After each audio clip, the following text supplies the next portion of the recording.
नमस्कार, आप देख रहे हैं मध्य प्रदेश छत्तीसगढ़ और मैं हूं आपके साथ मोनिका। शुरुआत करते हैं मध्य प्रदेश छत्तीसगढ़ की बड़ी और अहम खबरों के साथ। विपक्षी दलों के गठबंधन INDIA के 21 सांसदों का प्रतिनिधिमंडल मणिपुर पहुंच गया है, जहां प्रतिनिधिमंडल राज्य के हिंसा प्रभावित इलाकों का दौरा करेगा और हालात का जायजा लेगा। इस प्रतिनिधिमंडल में विभिन्न विपक्षी दलों के सांसद शामिल हैं। दौरे को लेकर CM भूपेश बघेल ने क्या कुछ कहा, सुनिए। अभी इंडिया के टीम है वो 20 सांसद मणिपुर आज रवाना हुए हैं और लोकसभा राज्यसभा अभी भी बाधित है। सरकार प्रधानमंत्री को हरधर्मिता नहीं करना चाहिए, बल्कि हरधर्मिता छोड़े और लोकसभा में आके दोनों सदनों में आके ही बयान करना चाहिए। भारतीय जनता पार्टी के नेताओं को वहाँ मणिपुर के राज्यपाल अनुसुईया उइके जी से सीखना चाहिए। उन्होंने ये बयान दिया, हाँ रिकॉर्ड के 50,000 से अधिक लोग मणिपुर छोड़ चुके हैं, सैकड़ों घर हैं जला दिए गए हैं, सैकड़ों लोगों की मौतें हो गई है, महिलाओं के साथ बलात्कार हो रहा है और उसे निर्वस्त्र करके घुमाया जा रहा है। और उन्होंने ये भी कहा कि मैंने ज़िंदगी में ऐसा दृश्य कभी नहीं देखा था और केंद्र सरकार को उन्होंने रिपोर्ट भी दे दी। इसके बावजूद भी केंद्र सरकार के द्वारा कोई कदम उठाया नहीं जा रहा है, बल्कि लगातार वहाँ घटनाएं बढ़ रही हैं।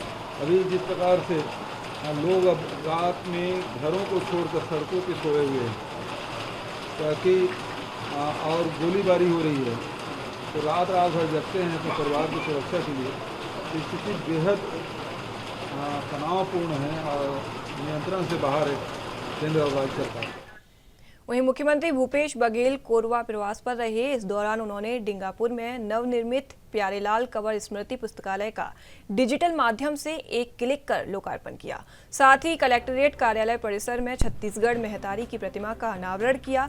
इसके साथ ही CM भूपेश ने लाइब्रेरी में अध्ययनरत युवाओं को सब्सक्रिप्शन कार्ड दिया। इस अवसर पर मुख्यमंत्री ने लाइब्रेरी में अध्ययनरत छात्रा स्नेहा राव से लाइब्रेरी के बारे में जानकारी ली, जिस पर उन्होंने मुख्यमंत्री को बताया कि लाइब्रेरी में सभी प्रकार की सुविधाएं उपलब्ध हैं और कहा कि मैं स्वयं एक युवा और बेरोजगारी भत्ता योजना की हितग्राही हूं। इसी प्रकार अन्य युवाओं ने भी मुख्यमंत्री से चर्चा की।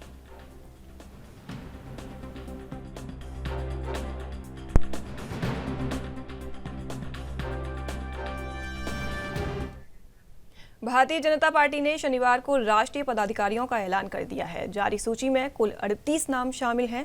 पार्टी के इस ताजा कदम से लोकसभा चुनाव 2024 के संकेत भी मिल रहे हैं।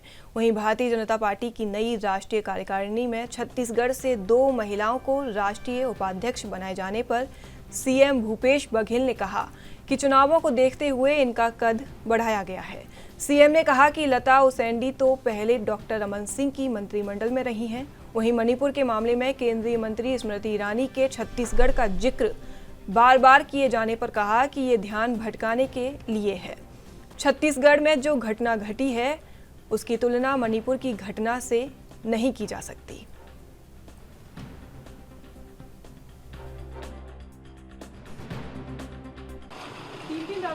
अभी तो कार्यकारिणी में इसको धर्मलाल कौशिक को भी लिए ना 2 दिन पहले, विष्णुदेव साहब तो छत्तीसगढ़ चुनाव को देखते हुए लोगों का थोड़ा सा बढ़ाया जाए।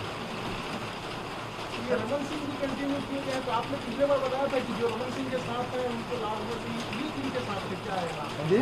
आपने पिछली बार बताया था कि धर्मलाल कौशिक और विष्णुदेव साय जो रमन सिंह के साथ उनको लाभ हुआ था। इस बार जो बनाए गए उनके बारे में लता उसेंडी भी तो उन्हीं के मंत्रिमंडल में रही है, उसके साथ आ गई। सरोज पांडे का अपना अलग पहचान है।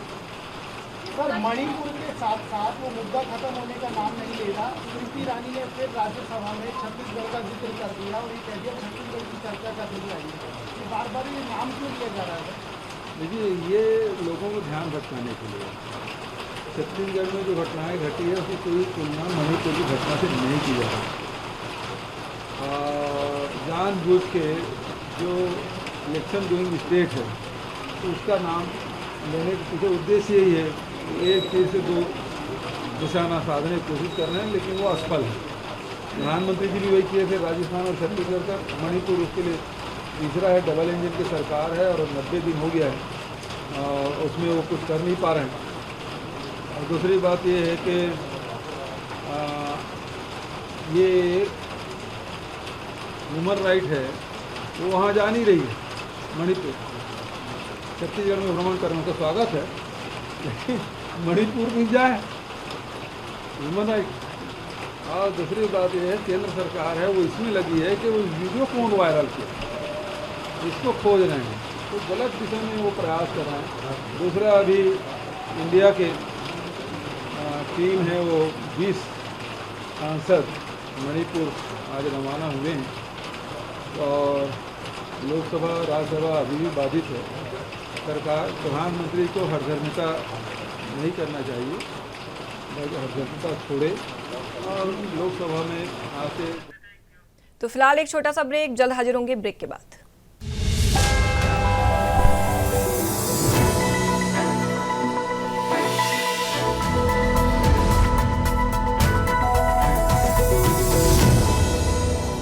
ब्रेक के बाद स्वागत है आपका। नजर डालते हैं खबरों पर। छत्तीसगढ़ के कांग्रेस अध्यक्ष दीपक बैज ने पत्रकारों से चर्चा की।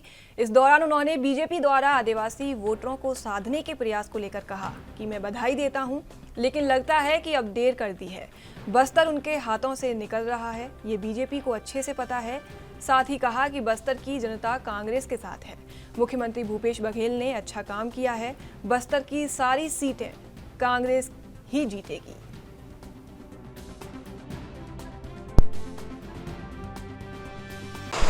मैं तो बधाई दूंगा, लेकिन मुझे लगता है देर कर दी है। बस्तर उनके हाथ से निकल रहा है, भारतीय जनता पार्टी के नेताओं को पता है, इसलिए वो कोशिश कर रहे हैं, लेकिन उससे भी कोई फर्क नहीं पड़ने वाला है। चाहे राष्ट्रीय उपाध्यक्ष बना ले, चाहे अंतर्राष्ट्रीय उपाध्यक्ष बना ले, इससे कोई फर्क नहीं पड़ेगा बस्तर को। बस्तर की जनता कांग्रेस के साथ है। हमारे मुख्यमंत्री भूपेश बघेल जी ने अच्छा काम किए हैं। फिर बस्तर से कांग्रेस सभी सीट जीत कर आई। आप अपनी टीम कब तक बनाएंगे, कब तक? अभी एक्सरसाइज चल रहा है, जल्द ही कुछ नए चेहरों को जगह मिलेगा। नए और पुराने दोनों टीमों के साथ काम करेंगे। देखिए, बस्तर में कुछ सुकमा ज़िले हैं, कुछ बीजापुर और कुछ अन्य ज़िले हैं जहां अभी बाढ़ की स्थिति बन रही है। कुछ जगह सड़कें भी बंद हो गया है, लेकिन शासन ने निर्देशित किया है कि जिला प्रशासन लगातार निगरानी बनाए हुए है और यह है कि समय पर लोगों को बाहर निकाले और राहत उनको तक पहुंचाए। ये जिला प्रशासन लगातार निगरानी रख रहा है। वहीं बीजेपी प्रदेश अध्यक्ष अरुण साव मीडिया से मुखातिब हुए। इस दौरान उन्होंने कई मुद्दों को लेकर चर्चा की और भूपेश सरकार पर जमकर निशाना साधा। वहीं उन्होंने बीजेपी की राष्ट्रीय पदाधिकारियों की टीम को लेकर कहा कि भारतीय जनता पार्टी की नई टीम में छत्तीसगढ़ को बड़ा महत्व मिला है। पहले डॉक्टर रमन सिंह उपाध्यक्ष थे, अब 2 लोगों को शामिल किया गया है, जिससे प्रदेश बीजेपी के कार्यकर्ताओं में खुशी का वातावरण है। निश्चित रूप से पार्टी की ताकत बढ़ेगी और मजबूती मिलेगी। साथ ही अरुण साव ने कहा कि बीजेपी के 3 राष्ट्रीय उपाध्यक्ष छत्तीसगढ़ से बनाए जाने से कांग्रेस को घबराहट हो रही है। भारतीय जनता पार्टी की राष्ट्रीय पदाधिकारियों की टीम में छत्तीसगढ़ को बड़ा महत्व मिला है। पूर्व में डॉक्टर रमन सिंह जी उपाध्यक्ष थे, 2 नए राष्ट्रीय उपाध्यक्ष पार्टी को मिले हैं। निश्चित रूप से छत्तीसगढ़ भारतीय जनता पार्टी के कार्यकर्ताओं में खुशी का वातावरण है। निश्चित रूप से इससे पार्टी की ताकत बढ़ेगी, मजबूती बढ़ेगी और राष्ट्रीय स्तर पर छत्तीसगढ़ का महत्व इस निर्णय से बढ़ा है। महासचिव जैसे पोस्ट में कोई राष्ट्रीय उपाध्यक्ष बनाया गया है। निश्चित रूप से ये पार्टी को मजबूती प्रदान करेगा। मैं हमारे 3 राष्ट्रीय उपाध्यक्षों को बहुत बधाई और शुभकामनाएं देता हूँ। संगठन की मुख्य राजनीति से दूर करने के लिए किया गया, ऐसा कहा जा रहा है, ऐसा है क्या? संगठन के ही पदाधिकारी बने हैं और उनकी सक्रियता बढ़ेगी। राष्ट्रीय स्तर पर भी वो काम कर सकेंगे, प्रदेश में तो काम करेंगे ही। ये सीएम कह रहे हैं, लेकिन कि इसमें भी रमन सिंह का ही चला है, सभी इन्हीं के लोग हैं जितने पद मिला है। देखिए, आज भूपेश बघेल जी घबराए हुए हैं, डरे हुए हैं। आज वो जनता का सामना नहीं कर पा रहे हैं और उनके मंत्री, उनके विधायक पूरी तरह से डरे हुए हैं, इसलिए इस प्रकार की बातें करते हैं। भारतीय जनता पार्टी मजबूती से आगे बढ़ रही है और हमारे 3 राष्ट्रीय उपाध्यक्ष छत्तीसगढ़ से हैं, इससे भी उनको घबराहट हो रही है। दीपक ये बाजपेयी अलग अलग तरीके से आप लोग यात्रा करने वाले हैं, किस तरीके का पूरा कार्यक्रम रहने वाला है? भारतीय जनता पार्टी चुनाव की दृष्टि से अनेक प्रकार की योजनाएं और कार्यक्रम बनाकर काम कर रही है। निश्चित रूप से यात्रा भी निकलेगी और पूरे प्रदेश में यात्रा तो फिलहाल एक छोटा सा ब्रेक, जल्द हाजिर होंगे ब्रेक के बाद।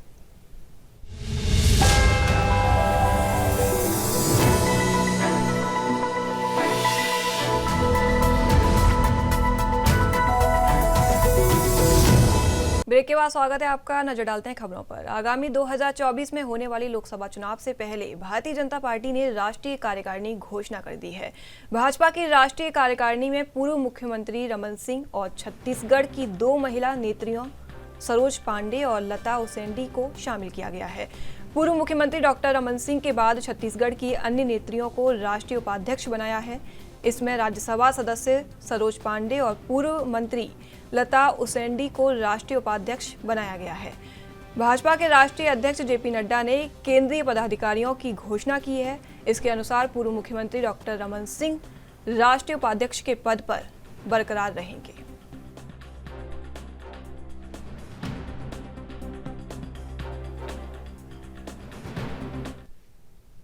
छत्तीसगढ़ में चुनाव से पहले 6 आईपीएस का ट्रांसफर किया गया है, जिसके चलते राजधानी रायपुर को अपना नया आईजी मिल गया है।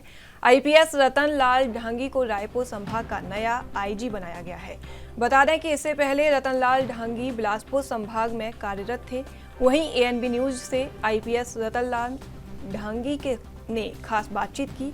इस दौरान उन्होंने सरकार के गाइडलाइन के तहत काम करके कानून व्यवस्था को दुरुस्त करने, साइबर सुरक्षा डिपार्टमेंट को दुरुस्त रखने के साथ ही जनता को साथ लेकर चलने की बात कही।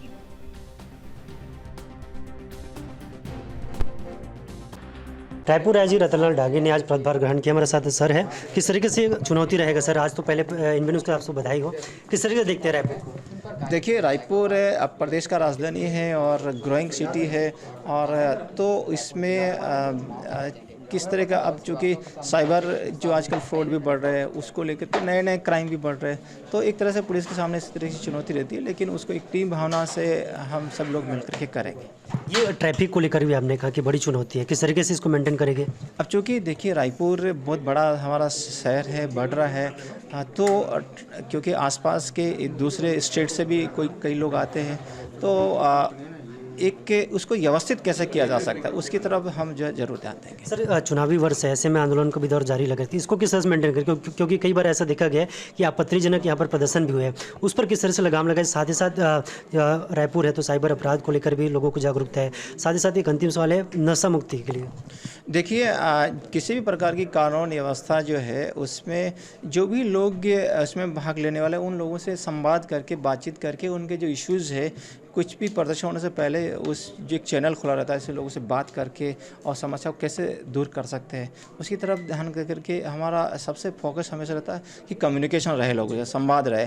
जब संवाद होता है तो कोई तरह की समस्या नहीं आती, वो खत्म हो जाती है। देखिए, हमारे साथ रायपुर के नए आईजी रतनलाल ढांगी सर, जिनसे हमने बातचीत की, उन्होंने साफ तौर पर कहना है कि लोगों से संवाद करके बेहतर पुलिसिंग करने की हमारी उपयोगिता है। जैसे कि दीपेश टीके शर्मा, रायपुर, छत्तीसगढ़।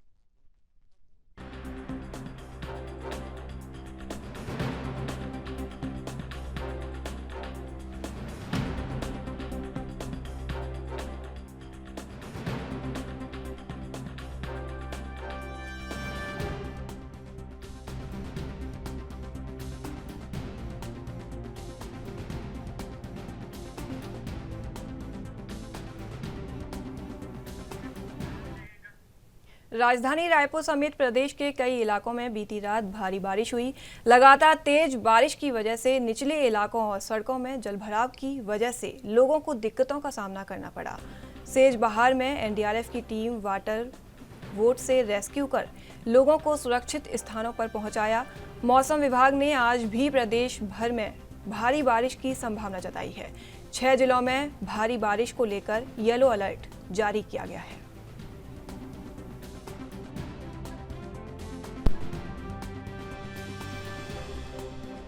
छत्तीसगढ़ में लगातार कई जगह बारिश तो कई जगह बारिश को लेकर लोगों में चिंता है, लेकिन मौसम वैज्ञानिक क्या कुछ कहते हैं, मौसम को लेकर जानकारी लेने के लिए हम पहुंचे हैं रायपुर के मौसम विभाग केंद्र, जहां पर हमारे साथ संजय बैरागी सर है। सर, किस तरह से देखते हैं आने वाले समय में किस तरीके से बारिश होने वाली है और जिन जगहों पर बारिश नहीं हो रही है वहां पर स्थिति क्या बनने वाली है? देखिए, जो बारिश नहीं होने की जो जिस जगह बारिश नहीं हुई है, कम या फिर कम हुई है, वो है नॉर्थ छत्तीसगढ़। जो आने वाले 5 दिन में ये जगह पे अच्छी बारिश होगी। और आज की स्थिति जो है नॉर्थ छत्तीसगढ़ में जो एमपी यानी ईस्ट एमपी, यूपी और जो झारखंड से लगे जिलों में हैवी रेन की संभावना है। बात करें तो लगातार छत्तीसगढ़ के कई इलाकों में बारिश हो रही है, वो कौन से इलाके जहाँ पर ज़्यादा बारिश हो रही है और कौन से इलाके जो जहाँ पर बारिश कम हो रही है? ये बस्तर संभाग में इस बार जो है ज़्यादा बारिश हुई है, और साथ साथ तो उसके बाद यदि दूसरे नंबर की बात करें तो सेंट्रल छत्तीसगढ़ में अच्छी बारिश हुई नॉर्थ छत्तीसगढ़ की तुलना में। आने वाले समय की बात करें तो कहाँ पर और ज़्यादा बारिश हो सकती है? इसके साथ साथ मौसम को लेकर भी लगातार ऊंच नीच बना हुआ है, कहीं बिजली कड़क रही है लगातार। किस तरीके से मौसम रहने वाले आने वाले समय में? आने वाले समय में अच्छी बारिश रहेगी, और कम से कम ये 5 दिन तक तो जो है पूरे छत्तीसगढ़ में अच्छी बारिश होगी। और तो इसके बीच में कुछ जगह धूप छाव और थंडरस्टॉर्म की संभावना है, लेकिन एकदम माने क्लियर धूप या सूखा नहीं पड़ेगा, बारिश होती रहेगी। राजधानी रायपुर को लेकर क्या कुछ जानकारी? राजधानी रायपुर में भी आज रात मिडनाइट या लेट नाइट में पानी गिरने की संभावना है, और ये संभावना अगले 3-4 दिन रहेगा। इस बार की बारिश और पिछले बार की बारिश में क्या कुछ तुलनात्मक है? पिछले बार की अपेक्षा इस बार कितना बारिश और क्या कुछ और? हाँ, ये तुलना जो है करे तो रायपुर में अधिक हो चुकी है, लगभग पिछले बार की तुलना करें तो डबल हो चुकी है। और जहाँ नॉर्थ छत्तीसगढ़ में उसका आधा हुआ है, तो ये इसमें आधा हुआ, इसका मतलब फसल में इसका प्रभाव पड़ा कि नहीं पड़ा, लेकिन वो इसका आकलन करेंगे कि कैसे किया जाता है कि जो वो समय पर या पर्याप्त पानी गिरा कि नहीं। ये जो अति बारिश या ज़्यादा बारिश से इस फसल में उतना आकलन नहीं किया जाता है कि इसमें फसल अच्छी हुई होगी या अच्छी हुई है, ऐसा नहीं है। तो उसमें ये देखना है कि वो समय की बात करें तो छत्तीसगढ़ में लगातार बारिश हो रही है, और जहाँ पर बारिश नहीं हुई वहाँ पर आने वाले समय में बारिश की संभावना जताई जा रही है। दीपेश प्रोफेसर टिकेश्वर मा। राजधानी रायपुर में हुई झमाझम बारिश से शहर सहित आसपास के कई इलाके जलभराव के बेहाल हैं। हालत ये है कि इलाकों में 10 से 12 फीट पानी भर गया है। वहीं एसडीआरएफ की टीम ने मुजगहन गांव में फंसे 127 लोगों को रेस्क्यू किया है। जानकारी के मुताबिक अभी भी कई लोग फंसे हैं और राहत बचाव का काम जारी है। जानकारी के मुताबिक भारी बारिश से सेजबहार के धुसेरा नाला उफान पर बह रहा है, जिससे पानी गांव में घुस गया। गांव के कई इलाके जलमग्न हो गए हैं। जलभराव के कारण लोगों को काफ़ी परेशानी का सामना करना पड़ रहा है। इसको लेकर एसडीआरएफ की टीम ने क्षेत्र में राहत और बचाव अभियान चलाया।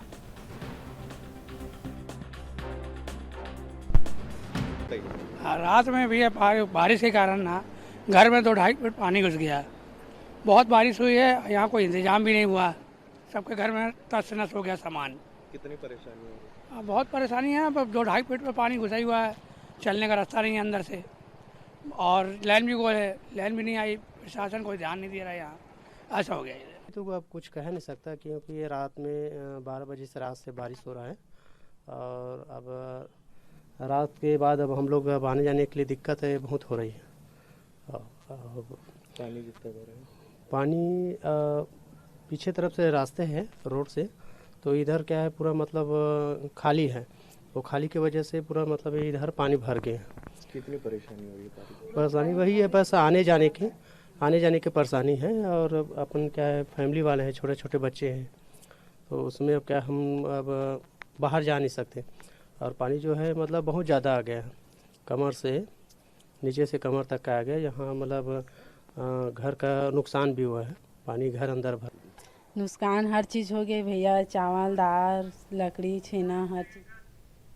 तो फिलहाल के लिए मेरे साथ बस इतना ही। देश विदेश की तमाम बड़ी खबरों को देखने के लिए देखते रहिए ANB न्यूज़। नमस्कार।